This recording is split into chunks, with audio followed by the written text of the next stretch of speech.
কবিতাৰ শিৰোনাম বসন্তৰ ৰাগিনী। কবি বিনীতা দত্ত খনিকৰ।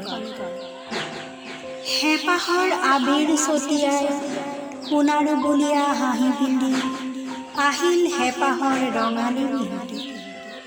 চৌদিশে বিয়পি পৰিল প্ৰভাতী পক্ষীৰ গানৰ লহৰ। ৰঙালীৰ ৰঙেৰে ভৰি পৰিল মতলীয়া ডেকাৰ মন প্ৰাণ।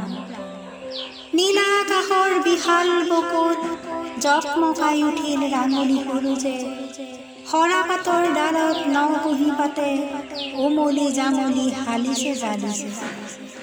কুলি কেতেকীৰ অমিয়া মাতত ৰাইজাই কৰিছে সেউজ হৃদয়। সুদূৰত ৰৈ ৰৈ বাজিছে ঢোল তালৰ মধুৰ গুমগুমনি।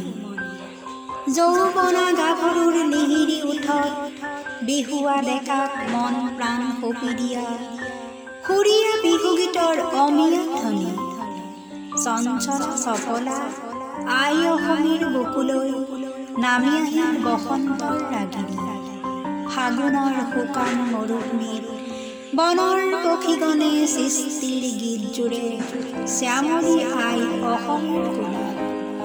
বনৰ পক্ষীগণে সৃষ্টিৰ গীত জোৰে শ্যামলী আই অসমৰ কোলাত। ধন্যবাদ।